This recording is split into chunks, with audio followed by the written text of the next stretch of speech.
وسلم۔ اعوذ باللہ من الشیطان الرجیم، بسم اللہ الرحمن الرحیم۔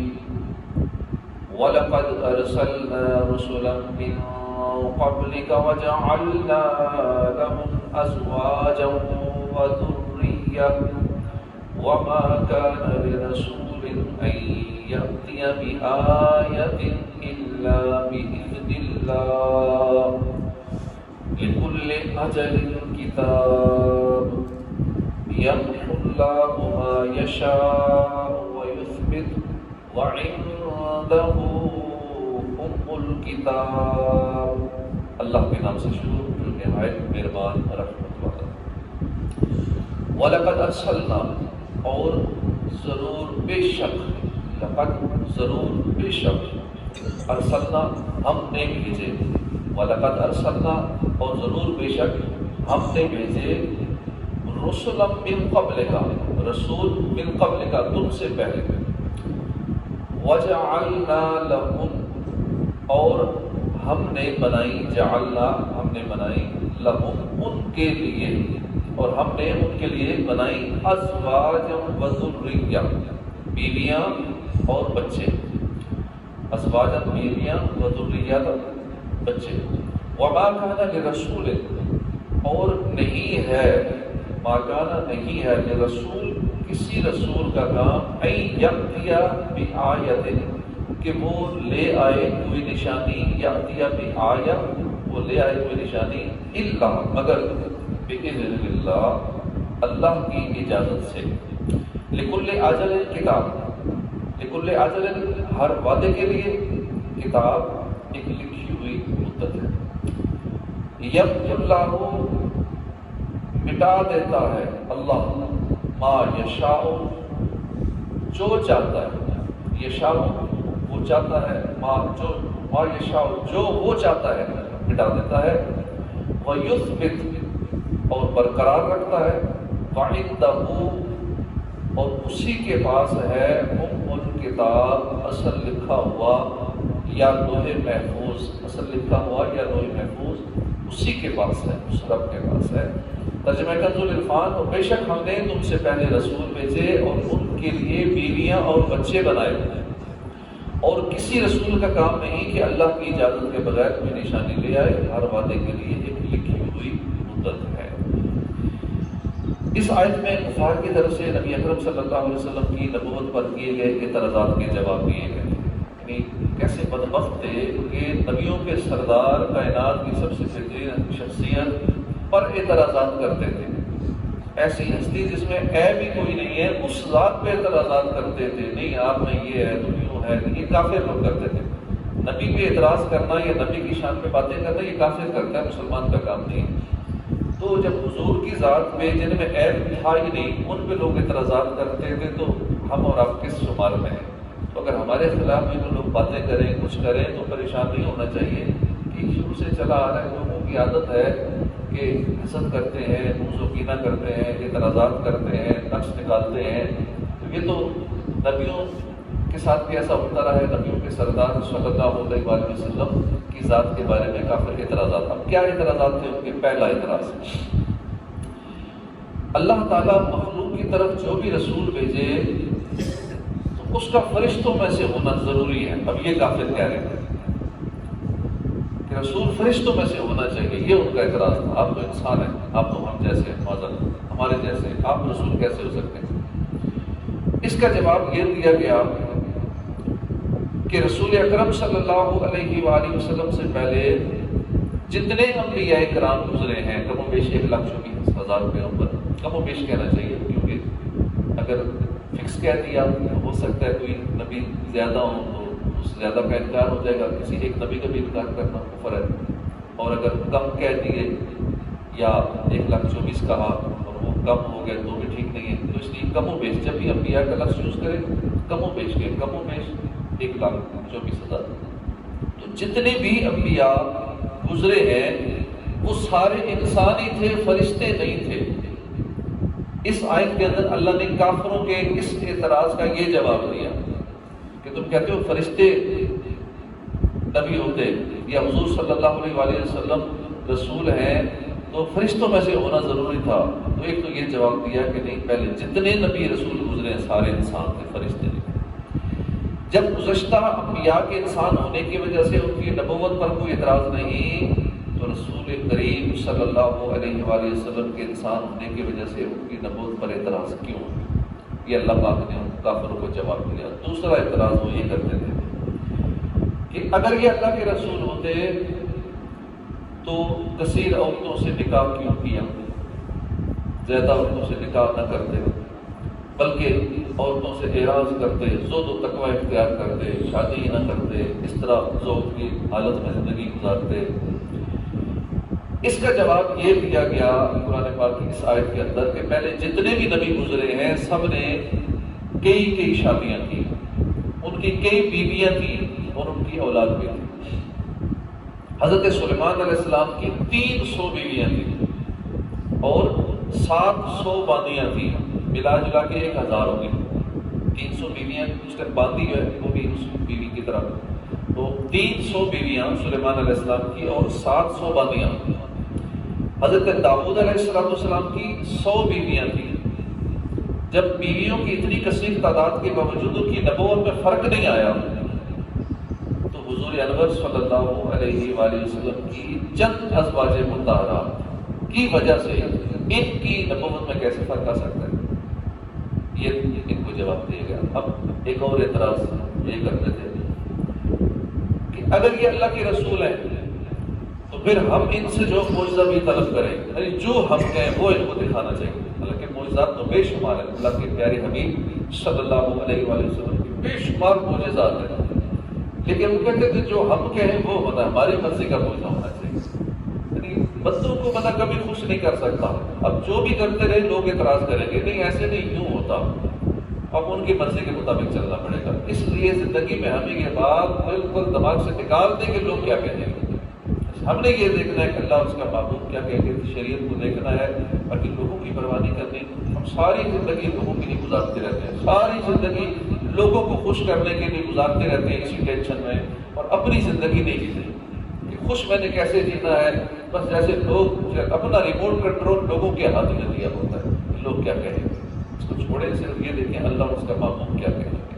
ورنہ لوگ کبھی خوش نہیں ہوتے، اعتراض لازمی کرتے ہیں. اچھا کام کریں، برا کام کریں، جو بھی کریں وہ اعتراض لازمی کریں گے. اس کے بے شمار مثالیں. مزید وہ اعتراض کرتے تھے کہ یہ جو میں نے عرض کیا کہ ہماری مرضی کا معجزہ، جو ہم معجزہ طلب کریں وہ انہیں دکھانا چاہیے. لہذا جب معاملہ اس کے خلاف نظر آیا تو ہم نے جان لیا کہ وہ اللہ کے رسول نہیں، جو کہ ہم جو کہتے ہیں نا وہ معجزہ نہیں دکھاتے. اس کا جواب یہ دیا گیا کہ دلیل دینے اور عذر ظاہر کرنے کے لیے ایک معجزہ دکھا دینا ہی کافی ہے. ایک یا ایک سے زیادہ معجزات دکھانا اللہ کی مشیت پر موقوف ہے. اللہ چاہے تو دکھائے، اس کی مرضی ہے. اللہ کسی کے پابند تو نہیں ہے کہ تمہاری مرضی کے مطابق معجزات اللہ پاک دے. اگر وہ چاہے تو زیادہ معجزات ظاہر فرما دے، چاہے تو ظاہر نہ فرمائے. لہذا کسی کو حق نہیں ہے اس پہ اعتراض کرے کہ نبی ہماری مرضی کا معجزہ دکھائے. چوتھا اعتراض، حضور کو نور صلی اللہ علیہ وسلم نے کفار کو اس بات سے ڈرایا تھا کہ اللہ کی طرف سے کفار پر عذاب نازل ہوگا اور مسلمانوں کی مدد کی جائے گی. لیکن جب وہ عذاب مؤخر ہوا، عذاب ابھی تک نازل نہیں ہوا اور اس کی کوئی نشانی کفار کو نظر نہ آئی، تو نبی کریم صلی اللہ علیہ وسلم کی نبوت پر طعن کرنے لگے اور کہنے لگے کہ اگر یہ سچے نبی ہوتے تو ان کا جھوٹ ظاہر نہ ہوتا. یہ تو کہتے عذاب نازل ہوا، ابھی تک تو نہیں نازل ہوا، ابھی تک تو کچھ نہیں ہوا. اس کا جواب یہ دیا گیا کہ کفار پر عذاب نازل ہونا اور اللہ کے مقبول بندوں کے لیے فتح و نصرت کا ظاہر ہونا اللہ تعالی نے معین وقت کے ساتھ خاص کر دیا ہے. یہ نہیں کہ ابھی نازل ہوگا یا جب تم چاہتے ہو، ابھی تو جلدی نازل نہیں ہوا، دیر کیوں ہو گئی ہے. یہ اللہ جانتا ہے کس وقت میں نے کس پہ عذاب نازل کرنا ہے. اس کے لیے اللہ کے پاس ایک خاص وقت ہے، اس کے ساتھ خاص فرما دیا. اور ہر نئے ہونے والے کام کا ایک وقت معین ہے. لہذا مخصوص وقت آنے سے پہلے وہ نیا کام ظاہر نہ ہوگا۔ جب اصل بات یہ ہے تو وعیدوں کے مؤخر ہونے کی وجہ سے رسول اللہ صلی اللہ علیہ وآلہ وسلم کا کذب کیسے ثابت ہو سکتا ہے؟ اگلی آیت یمحو اللہ ما یشاء ویثبت وعنده ام الکتاب، اللہ جو چاہتا ہے مٹا دیتا ہے اور برقرار رکھتا ہے، اور اصل لکھا ہوا اسی کے پاس ہے۔ اللہ جو چاہتا ہے مٹا دیتا ہے۔ حضرت سعید بن جبیر اور حضرت قتادہ رضی اللہ تعالیٰ عنہما اس آیت کی تفسیر کے اندر فرماتے ہیں کہ اللہ تعالیٰ جن احکام کو چاہتا ہے منسوخ فرماتا ہے اور جنہیں چاہتا ہے باقی رکھتا ہے۔ حضرت سعید بن جبیر رضی اللہ عنہ کا ایک قول یہ بھی ہے کہ بندوں کے گناہوں میں سے اللہ جو چاہتا ہے مغفرت فرما کر مٹا دیتا ہے، جو چاہتا ہے اس کو ثابت رکھتا ہے، برقرار رکھتا ہے، کیونکہ ہم جو بھی گناہ کرتے ہیں وہ لکھے جاتے ہیں۔ کئی انداز ہمارے پاس جو فرشتے ہیں یہ بھی لکھتے ہیں ہمارے نیک اور برے اعمال کو، اور پھر لوہے محفوظ میں بھی ہر چیز ہمارا ریکارڈ ہو رہی ہے، ایک ایک چیز ریکارڈ ہو رہی ہے، ہر طرح کی آڈیو ویڈیو ریکارڈنگ، اور کئی انداز میں ہماری ایک ایک عمل کی ریکارڈنگ ہو رہی ہے، جو اندر دل میں سوچ رہے ہیں وہ بھی ریکارڈنگ ہو رہی ہے کہ اس وقت بندے کے دل میں کیا خیالات جا رہے ہیں، دل و دماغ میں بندہ سوچ کیا رہا ہے، کس کے بارے میں سوچ رہا ہے، اچھا سوچ رہا ہے، برا سوچ رہا ہے، گندا سوچ رہا ہے، کیا سوچ رہا ہے، اس پہ بھی پکڑ ہوگی، دل کی بھی پکڑ ہوتی ہے کہ دل میں اس کے کیا معاملات چل رہے ہیں، تو ہر چیز اندر کی باہر کی یہ ساری ریکارڈنگ ہو رہی ہے۔ تو اللہ کے بارگاہ میں، اللہ کی بارگاہ میں مطلب وہ اگر بندہ سچی توبہ کر لیتا ہے تو وہ چاہتا ہے تو گناہ کو مٹا دیتا ہے، جب مغفرت فرماتا ہے تو چاہتا ہے ثابت رکھتا ہے اس کو۔ حضرت اکرمہ رضی اللہ تعالیٰ عنہ کا قول ہے کہ اللہ تعالیٰ توبہ سے جس گناہ کو چاہتا ہے مٹا دیتا ہے، جیسے صغیرہ گناہ، چھوٹے موٹے جو گناہ ہوتے ہیں، جب بندہ نماز ہی پڑھنے آتا ہے تو چھوٹے گناہ اللہ تعالیٰ مٹا دیتا ہے، لکھے ہوئے ختم کر دیتا ہے، اور کئی ایسے اعمال نیکیاں ہیں جسے چھوٹے گناہ ساتھ ساتھ ڈیلیٹ ہوتے رہتے ہیں، اور اس کی جگہ نیکیاں قائم فرماتا ہے۔ اس آیت کی تفسیر میں ان کے علاوہ اور بھی کئی اقوال ہے۔ وَعِندَهُ أُمُّ الْكِتَابِ، اور اصل میں جو لکھا ہوا ہے وہ اسی کے پاس ہے۔ ایک قول یہ ہے کہ آیت میں مذکور ام الکتاب سے مراد اللہ کا علم ہے جو کہ ازل سے ہی ہر چیز کا احاطہ کیے ہوئے۔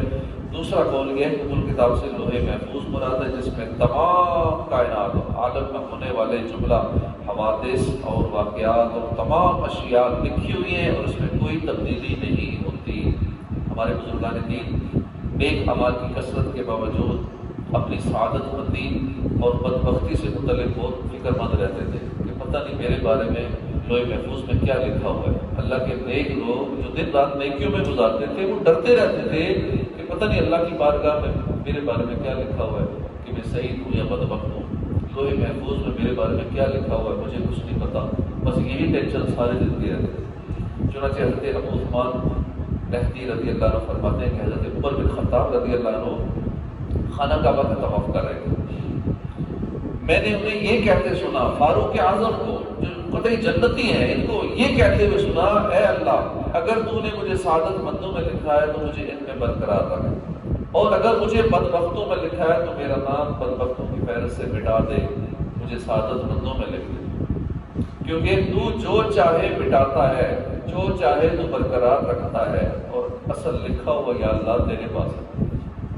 ہمیں بھی یہ دعا کرتے رہنا چاہیے کہ یا اللہ اگر ہمارے بارے میں کچھ برا لکھا ہوا ہے، بدبختوں میں نام لکھا ہے، یا اللہ مٹا دے، لوح محفوظ میں ہمارا نام جنتیوں میں لکھ دے، ہمارا نام نیک لوگوں میں لکھ دے، سعادت مندوں میں نام لکھ دے، اللہ تو جو چاہتا ہے مٹا سکتا ہے، تیرے ہاتھ میں سب کچھ ہے۔ یہ دعا ہمیں بھی مانگتے رہنا چاہیے۔ حضرت عامش رحمۃ اللہ علیہ فرماتے ہیں کہ میں نے حضرت شقیق رحمۃ اللہ علیہ کو اس طرح کہتے ہوئے سنا کہ اے اللہ اگر تو نے ہمیں اپنے پاس بدبختوں میں لکھا ہے تو ہمارا نام وہاں سے مٹا دے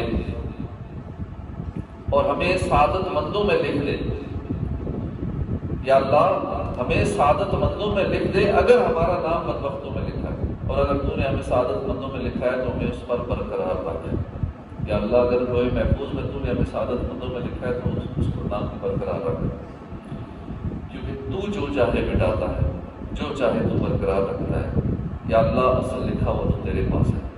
اللہ تعالیٰ ہمیں بھی اپنی سعادت مندی کی فکر کرنے کی توفیق عطا فرمائے، آمین۔ بجاہ النبی الامین صلی اللہ تعالی علیہ وآلہ وسلم. صدق اللہ العظیم. مختلف لوگ اس طرح کا عقیدہ رکھتے ہیں یا وسیلے کا انکار کرتے ہیں.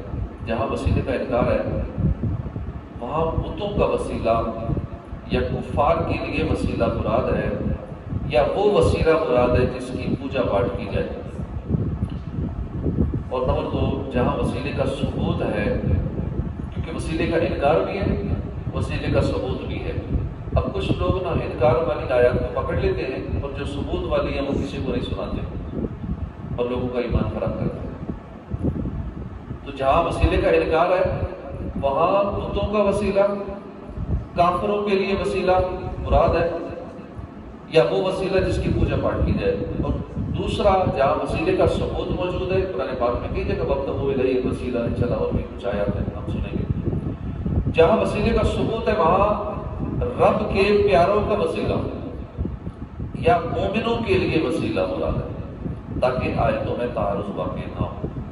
پہلی مثال ما نعبد الا لیقربونا الی اللہ زلفا، نہیں پوچھتے ہیں ہم ان بتوں کو مگر اس لیے تاکہ وہ ہمیں خدا سے قریب کر دے. اس سے معلوم ہوا کہ مشرکین، عرب کے مشرکین اپنے بتوں کو جو اللہ کے دشمن ہیں خدا رسی کا وسیلہ سمجھ کر پوچھتے تھے. یعنی ان کے شرک کی وجہ دو ہی، ایک دشمنانے خدا کو اس تک پہنچنے کا وسیلہ سمجھنا، دوسرا انہیں پوجنا. دو غلطیاں کرتے تھے، ایک تو ان کو خدا سمجھتے تھے پوچھتے تھے بتوں کو، اور دوسرا ان کا عقیدہ تھا کہ خدا تک پہنچنے کا یہ بت جو ہے یہ وسیلہ ہے. اب جو آیات ہیں اس کے وسیلے کے انکار کی وہ اس وجہ سے ہے کہ یہ بت وسیلہ نہیں ہے تمہارے لیے.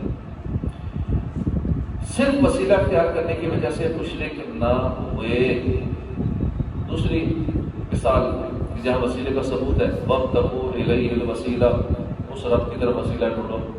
اب یہاں حکم ہو رہا ہے، قرآن میں حکم ہو رہا ہے کہ وسیلہ ڈھونڈو، رب کے لیے وسیلہ ڈھونڈو، اس رب کی طرف وسیلہ ڈھونڈو. اب اس آیت کو چھوڑ دیں گے، دیگر جن آیتوں میں منع کیا کہ وسیلہ، اس آیت کو پکڑنے کی یا ان آیات کو عوام کو سنا کر عوام کا ایمان خراب کرتے ہیں. وَلَوْ أَنَّهُمْ إِذْ ظَلَمُوا أَنفُسَهُمْ جَاءُوكَ فَاسْتَغْفَرُوا اللَّهَ وَاسْتَغْفَرَ لَهُمُ الرَّسُولُ لَوَجَدُوا اللَّهَ تَوَّابًا رَحِيمًا. اور اگر یہ لوگ اپنی جانوں پر ظلم کر کے آپ کے حضور آ جائیں، پھر خدا سے معافی مانگیں اور رسول بھی ان کے لیے دعا مغفرت کریں تو اللہ کو قبول کرنے والا، توبہ قبول کرنے والا مہربان پائیں گے. اب یہاں حکم ہوا کہ لوگوں میرے محبوب کے در پہ حاضر ہو جاؤ، اور وہاں جا کے تم سے غلطی ہو گئی نا، کوئی گناہ ہو گیا، اپنی جانوں میں ظلم کر کے تو میرے محبوب کے در پہ حاضر ہو جاؤ تو انشاءاللہ تمہاری مغفرت کی وصولت ہو جائے گی. وَيُزَكِّيهِمْ وَيُعَلِّمُهُمُ الْكِتَابَ وَالْحِكْمَةَ، اور وہ رسول انہیں پاک کرتے ہیں اور انہیں کتاب اور حکمت سکھاتے ہیں. قُلْ يَتَوَفَّاكُمْ مَلَكُ الْمَوْتِ الَّذِي وُكِّلَ بِكُمْ، فرماؤ کہ تمہیں موت دے گا وہ موت کا فرشتہ جو تم پر مقرر کیا گیا ہے. لیکن موت تو اللہ دیتا ہے، تمہیں موت دے گا وہ موت کا فرشتہ جو تم پر مقرر ہے. ان جیسی تمام آیتوں میں وسیلے کا ثبوت ہے، مگر وہی وسیلہ مراد ہے جو اللہ کی اذن اور اجازت سے اس کا پیارا بندہ رب تک پہنچائے. وسیلہ اسلام میں بڑی اہم چیز ہے کیونکہ سارے اعمال موت پر ختم ہو جاتے ہیں، مگر وسیلہ پکڑنا موت، قبر، حشر ہر جگہ ضروری ہے. سارے اعمال مرنے تک ختم ہو جاتے ہیں لیکن وسیلہ پکڑنا موت، قبر، حشر ہر جگہ ضروری ہے کہ حضور کے نام پر موت ہو، قبر میں ان کے نام پر کامیابی ہو، حشر میں ان کے طفیل نجات ہو. نیز اور اعمال کی ضرورت صرف انسانوں کو ہے مگر وسیلے کی ضرورت ہر مخلوق کو. اب دیکھیے کعبہ معظمہ حضور کے وسیلے کے بغیر قبلہ نہ بنا. کعبے کی طرف لوگ منہ کر کے نماز پڑھتے ہیں تو حضور کے وسیلے سے ہی کعبہ قبلہ بنا، اور حضور کے ہاتھوں کے بغیر بتوں کی گندگی سے پاک نہ ہو سکا. پہلے کعبے میں بت رکھے ہوئے تھے، حضور وسیلہ بنے، بتوں سے پاک کر دیا کعبہ. وسیلے کا انکار اسلام کے بڑے اہم مسئلے کا انکار ہے. جو لوگ وسیلے کا انکار کرتے ہیں اسلام کے بہت اہم مسئلے کا انکار کرتے ہیں. جن آیتوں میں فرمایا گیا کہ انسانوں کو صرف اپنے عمل ہی کام آئیں گے، یا فرمایا گیا کہ نہیں ہے انسان کے لیے مگر وہ جو خود کرے، اس سے مراد بدنی فرض عبادتیں ہیں، یا یہ مطلب ہے کہ قابل اعتماد اپنے اعمال ہیں، کسی کے بھیجنے کا یقین نہیں۔ اور نمبر 2، جن آیتوں میں فرمایا گیا کہ دوسروں کی نیکی اپنے کام آتی ہے، کچھ آیتیں ایسی ہیں کہ جس میں فرمایا گیا نہیں اپنی تمہاری نیکی کام آئے گی، اور جو تم خود کرو گے وہی عمل کام آئے گا۔ اچھا، اس ایک حصے کو پکڑ لیتے ہیں، دوسری آیتوں کو چھوڑ دیتے ہیں جس میں فرمایا گیا کہ دوسروں کے نیکی بھی کام آئے گی۔ اس سے مراد اعمال کا ثواب ہے، یا مصیبت دور ہونا ہے، یا درجے بلند ہونا ہے۔ جیسے دنیا سے کوئی چلا گیا، اس کے درجے کیسے بلند ہوں گے؟ جب ہم دعا کریں گے، جب ہم ان کو ثواب پہنچائیں گے، وہ اتنے خوش ہو جائیں گے اس ثواب سے کہ وہ ان کے لیے اتنی پہاڑوں کی طرح ان کو پیش کیا جائے گا۔ تو ان کو فائدہ ہوا نا دوسروں کے عمل سے۔ ہم جو بھی ثواب پہنچاتے ہیں، فاتحہ پڑھ کے کچھ بھی کرتے ہیں، لوگ اپنے والدین کے لیے اتنا کچھ کرتے ہیں، اپنا پیارا چلا جائے، اور تو کچھ کر نہیں سکتے جو دنیا سے چلا گیا، یہی تو کر سکتے ہیں کہ اس کے لیے اصالہ ثواب کریں، اس کے نام کی مسجدیں بنوائیں، اس کے نام کے مسجدوں میں پیسے لگائیں، اس کے نام کے اللہ کی راہ میں خرچ کریں، اس کے نام کے ختم کرائیں، اس کے نام کی برسی کرائیں، یعنی اس کی نیت سے بہت کچھ کریں، ثواب کی صورت میں اس کو پہنچے گا، یہی تو کر سکتے ہیں، اور تو کچھ ہے ہی نہیں۔ تو یہ اس کی جہاں ثبوت ہے ان چیزوں کا کہ مرنے کے بعد یا دوسروں کے اعمال کا فائدہ ہوتا ہے۔ مثال کے طور پہ جب کوئی اپنے مسلمان بھائی کے لیے دعا کرتا ہے اس کی غیبت میں، یعنی بغیر کہے، آپ نے کسی کو کہا نہیں میرے لیے دعا کرو، آپ کے لیے کوئی دعا کرتا ہے، یا اللہ اس کی بیماری دور کر دے، یا اللہ اس کو رزق عطا فرما، یا اللہ اس کے لیے یہ کر دے۔ اب کہتے ہیں جو غیبت میں دعا کی جائے، بغیر اس کے کہے دعا کی جائے، بغیر اس کے، تو وہ دعا قبول ہو جاتی ہے۔ جو مسلمان بھائی کے لیے ہمیں چاہیے ایک دوسرے کے لیے دعا کرتے رہا کریں، بلکہ ایک بزرگ تھے ان کی ہر دعا قبول ہوتی تھی، ہر دعا قبول ہوتی۔ انہوں نے پوچھا کیا وجہ ہے؟ جو دعا مانگتے ہیں قبول ہوتی ہے۔ آپ نے پھر اس کا راز بتایا نہیں، آپ فرماتے ہیں کہ میں ہر ایک کے لیے دعا کرتا رہتا ہوں، جو مجھے نظر آتا ہے، جو ملتا ہے میں اس کو دعا کروں، یا اللہ اس کو یہ عطا فرما، یا اللہ اس کو صحت عطا فرما، یا اللہ اس کو اس کے علاج عطا فرما۔ میں جو ملتا ہے اس کے لیے دعا کرتا ہوں، نہیں ملتا میں اس کی غیبت میں بھی، غیر موجودگی میں بھی اس کے لیے دعا کرتا رہتا ہوں، ہر مسلمان کے لیے دعا ہی کرتا رہتا ہوں، اس لیے میری دعا قبول ہوتی ہے۔ جب تک دوسروں کے لیے بندہ دعا کرتا رہتا ہے نا، تو ایک فرشتہ مقرر ہو جاتا ہے جو کہتا ہے یا اللہ اس کے لیے پہلے قبول فرما، یا اللہ اس کے حق میں قبول فرما۔ دوسروں کے لیے جو دعا کرتا رہتا ہے وہ دعا پہلے اس کے اپنے حق میں قبول ہوتی ہے۔ اور اگر ہماری دعا جب قبول ہو جاتی ہے نا کسی کے بارے میں، یا اللہ اس کو صحت عطا فرما، یا اللہ میرا فلاں ایک بھائی ہے اس کو صحت عطا فرما، ہمارے محلے کا فلاں بندہ ہے، فلاں نمازی ہے، فلاں کو یہ عطا فرما، یہ عطا فرما۔ جب اس کے لیے آپ کی دعا قبول ہو گئی، اس سے پہلے اپنے حق میں قبول ہوگی۔ اس کو صحت تو ملے گی لیکن اس سے پہلے آپ کو مل جائے گی، اس کو دولت ملے گی آپ کی دعا سے، اس سے پہلے آپ کو دولت مل جائے گی۔ اس کو جو کچھ ملے گا تو ملے گا ہی، لیکن اس سے پہلے اس دعا مانگنے والے کو خود وہ چیز مل جائے گی۔ اس لیے ہمیں دوسروں کو دعا مانگتے رہنا چاہیے، اور جس کے بارے میں دل میں غصہ ہونا، حسد ہو، کینہ ہو، بغض ہو، تو اس کے لیے زیادہ دعا کرنی چاہیے تاکہ بغض نکل جائے، اس کے لیے محبت پیدا ہو جائے۔ جب بندہ دعا کرے گا دشمن کے لیے بھی جو اچھا نہیں لگ رہا اس کے لیے دعا کرے گا، تو یہ حسد کی بیماری بھی، کینے کی بیماری بھی انشاءاللہ دل سے نکل جائے گی۔ اچھا، پہلی مثال لیس للانسان الا ما سعى، یعنی جہاں جن آیتوں میں فرمایا گیا کہ انسان کو صرف اپنے عمل کام آئیں گے، اس کی ایک مثال لیس للانسان الا ما سعى، نہیں ہے انسان کے لیے مگر وہ جو کوشش کرے۔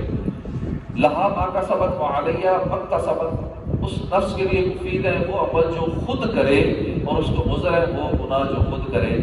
اب اس طرح کی آیتیں جو لوگوں کا ایمان برباد کرتے ہیں، اس طرح کی آیتیں سناتے ہیں، لیکن قرآن میں تو یہ فرمایا گیا ہے کہ نہیں ہے انسان کے لیے مگر وہ جو کوشش کرے، وہ جو کوشش کرے، بندہ خود کرے وہی ہے، اس کے علاوہ تو کچھ نہیں ہے۔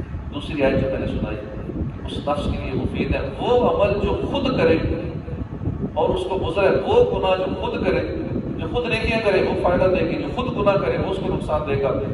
اب ان آیتوں ہی کو پکڑ کے اسی کے مطابق آگے ذہن بنایا جاتا ہے، لوگ کہتے ہیں مولوی صاحب نے ٹھیک کہا، باقی آیتیں چھوڑ دیتے ہیں جو بھی سنیں کہ دوسروں کے عمل بھی کام آتے ہیں۔ اپنا تو کام آتا ہی ہے، گناہ کریں گے تو نقصان ہوگا، نیکیاں کریں گے تو ٹھیک ہے، اچھی بات ہے، لیکن دوسری آیات چھوڑ دیتے ہیں۔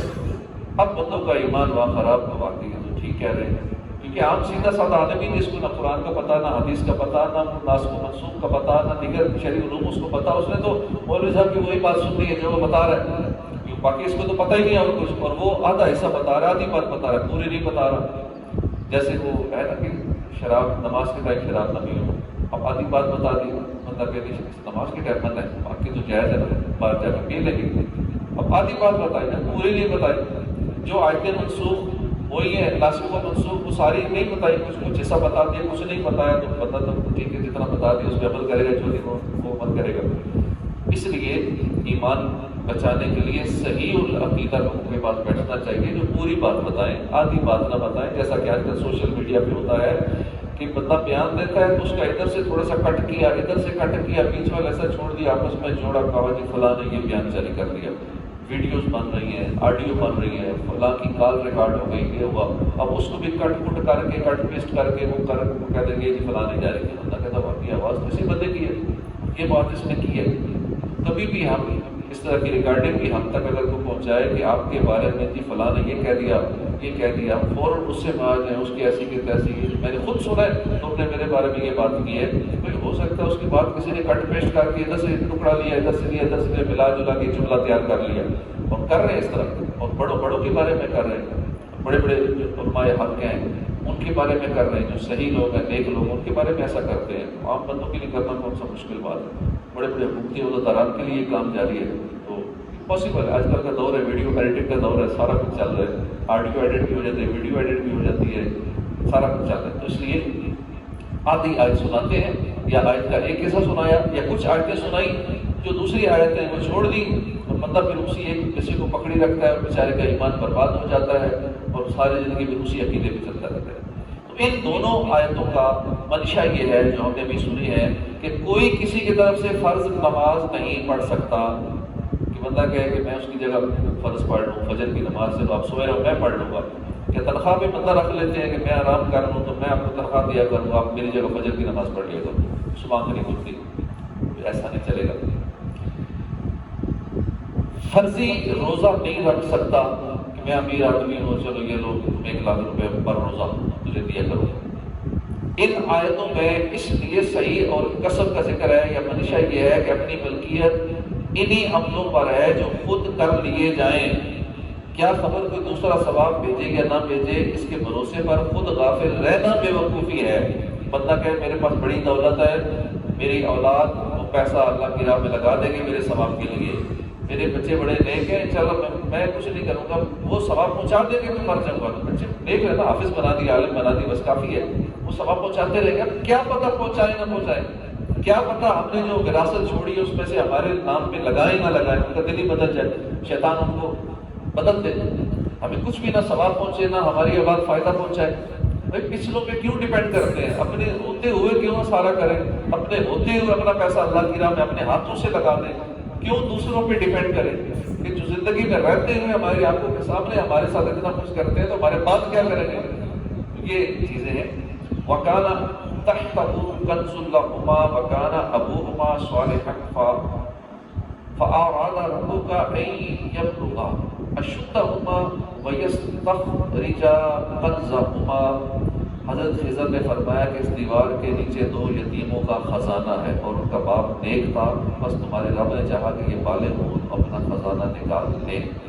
والذین آمنوا واتبعتهم ذریتهم بإیمان الحقنا بهم ذریتهم وما ألتنا من عملهم من شیء۔ اور جو ایمان لائے اور ان کی اولاد نے ایمان کے ساتھ ان کی پیروی کی، ہم نے ان کی اولاد ان سے ملا دی اور ان کے عمل میں انہیں کچھ کمی نہ دی۔ پہلی آیت سے معلوم ہو کہ جس گرتی ہوئی دیوار کی مرمت خضر علیہ السلام نے اور موسیٰ علیہ السلام نے کی، وجہ صرف یہ تھی کہ اس کے نیچے خزانہ تھا جو ایک نیک آدمی کا تھا، اس کے 2 چھوٹے بچے تھے، رب نے چاہا کہ دیوار کھڑی رہے، خزانہ محفوظ رہے تاکہ بچے جوان ہو کر نکال لیں، اس لیے 2 پیغمبروں کو اس کی مرمت کے لیے بھیجا۔ ان نابالغ یتیموں پر یہ مہربانی کیوں کی گئی؟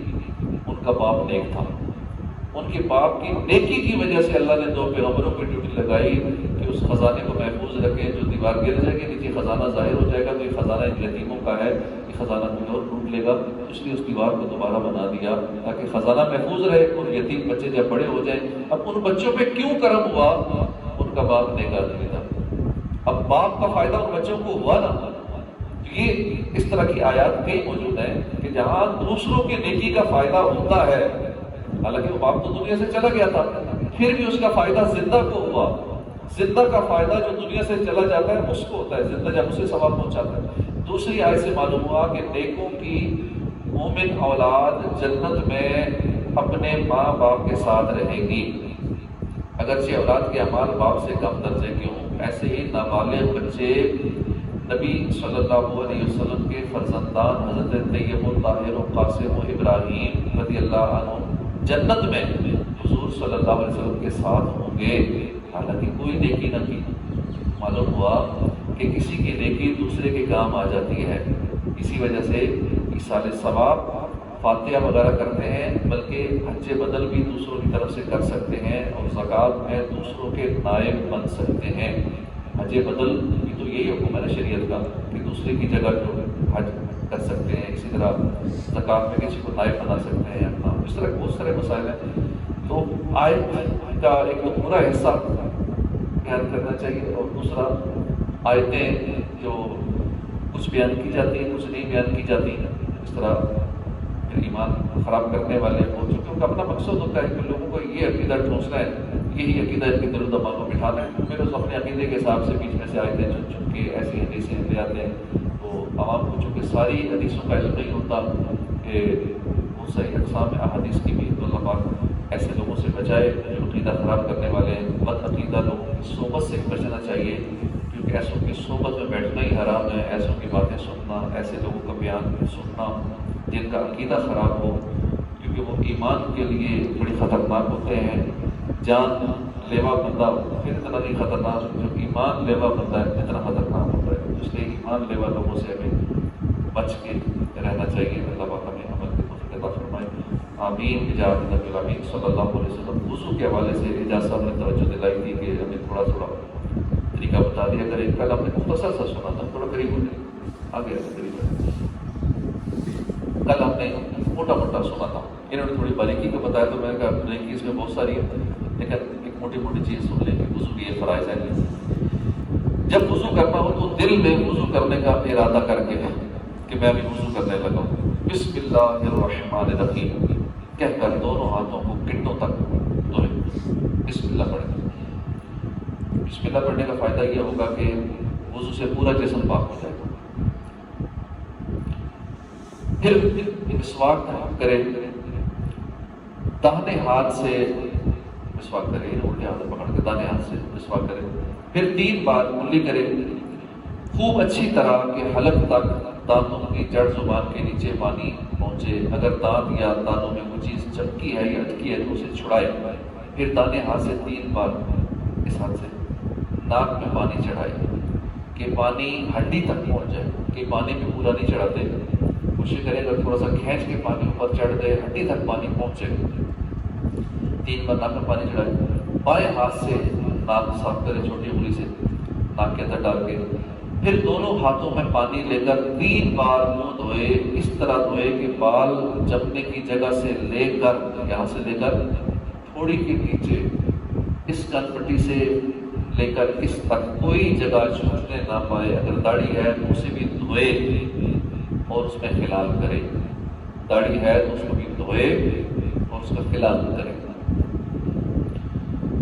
لیکن احرام اگر باندھا ہے تو پھر خلال نہیں کرنا۔ اللہ پاک آپ سب کو حج عمرہ نصیب فرمائے۔ تو احرام کی حالت میں ہمارے نمازی انشاءاللہ اس دنوں میں جا بھی رہے ہیں، عمرے میں بھی، احرام کی حالت میں وہ خلال نہیں کرے گا کیونکہ اس سے بال گرنے کا خطرہ ہے، اور احرام کی حالت میں اگر آپ اپنے بال گرائیں گے، سر کی یا داڑھی کی ہے تو ایک بکرا پڑ جائے گا، ایک دم واجب ہو جائے گا۔ اس طرح بہت ساری غلطیاں جو احرام کی حالت میں لوگ کرتے ہیں، حج عمرہ میں چلے جاتے ہیں لیکن واپس آتے ہیں تو اتنا ان کے سر میں بکرے اور دم چڑھے ہوتے ہیں کہ وہ بہت ساری غلطیاں کی ہوتی ہیں، کیونکہ سیکھتے نہیں ہیں۔ وہاں جا کے ایک شوق ہوتا ہے، ہونا بھی چاہیے ہر ایک کو حج عمرے کا، لیکن سیکھنا بھی چاہیے۔ جس کو حج عمرہ کرتا ہے پہلے سے وہ سارے معاملات سیکھ لے کہ ان پہ دم واجب نہ ہو، سارے معاملات صحیح ادا ہوں، پھر یہاں سے چلتے نہیں ہیں۔ کل ایک ولیج عمرے میں جا رہے ہیں، کہتے میں تو ذرا بھی نہیں چل سکتا، میں چل نہیں سکتے، وہاں تو اتنا چلنا پڑتا ہے، صحیح کرنی ہے، صفا مروا کی طواف کرنا ہے، ہوٹل سے وہاں تک چل کے جانا ہے حرم شریف تک، وہاں تو آپ لوگ پریشان ہو جائیں گے۔ لوگ وہاں جا کے بھی ہوٹل میں پڑے رہتے ہیں، میری ٹانگیں درد کر رہی ہیں، پاؤں درد کر رہے ہیں، تو بیمار ہو جاتے ہیں. اب اتنا خرچے کر کے گئے اور وہاں ہوٹل میں کمرے میں سارا ٹائم گزار دیا تو فائدہ نہیں ہے. اس لیے سیکھ کر اور دیگر بھی فزیکلی بھی تھوڑا فٹ ہو کے جانا چاہیے حج عمرے کے لیے. اچھا احرام کی حالت میں خلال نہیں کریں گے. پھر کونیوں سمیت کچھ اوپر تک دونوں ہاتھ 3 بار دھوئے، پھر ایک بار مسح کریں. اس طرح پر کہ دونوں ہاتھ تر کر کے انگوٹھے اور کلمہ کی انگلی چھوڑ کر دونوں ہاتھوں کے 3 انگلیوں کی نوک ایک دوسرے سے ملائے اور ان 6 انگلیوں کے پیٹ کی جڑ ماتھے پر رکھ کر پیچھے کی طرف گدی تک لے جائے. اور اس طرح کے کلمے کی دونوں انگلیاں اور دونوں انگوٹھے اور دونوں ہتھیلیاں سر سے نہ لگنے پائیں. اس طرح یہ 3 انگلیاں، یہ انگلی اور یہ انگوٹھا اس کو الگ رکھنا ہے، اس کو ٹچ نہیں کرنا. یہ پوری ہتھیلی بھی الگ رکھنی ہے، یہ بھی ٹچ نہ ہو. اب یہ اس طرح یہ صرف یہ 3 6 انگلیاں اس کو یہاں سے لے کر پیچھے لے جانا ہے. اب پیچھے سے جب آگے آنا ہے تو اب ہتھیلیاں ٹچ کرنی ہے، یہ جگہ پھر ٹچ کرنی ہے، پہلے نہیں ٹچ کرنی. یوں صرف انگلیاں ٹچ کی، یہ 3. اس کے بعد جب واپس لانا ہے تو پھر ہتھیلیاں ٹچ کی. اب پیچھے یہ 2 انگلیاں بچ گئی، یہ انگوٹھا بچ گیا. انگوٹھا جو ہے یہ تو پیچھے استعمال ہو جائے گا کانوں کے، دونوں انگوٹھے کانوں کے پیچھے ہو جائے گا مسا.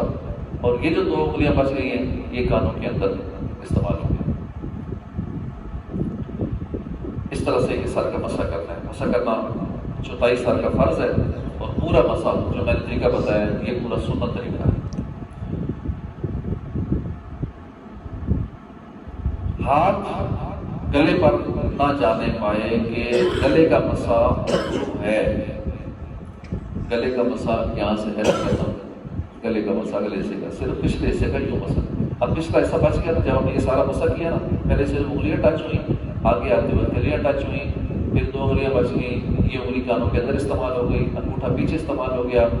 اب ہمارا یہ ہاتھوں کا پچھلا حصہ بچ گیا، باقی سارا استعمال ہو گیا. انگلیاں، ہتھیلیاں، انگوٹھے، یہ 2 یہ سب استعمال ہو گئی. یہ حصہ بچ گیا پچھلے کو یوں استعمال کر لیں، گردن کے پچھلے حصے میں، اگلے حصے میں نہیں کرنا. یہ مکروہ ہے گلے کا مسح کرنا. پھر دانا پیر انگلیوں کی طرف سے ٹخنے تک دھوئے، ٹخنے سمیت کچھ اوپر تک. پھر اس طرح بایاں پاؤں دھوئے، ہاتھ پاؤں کی انگلیوں میں خلال بھی کرے.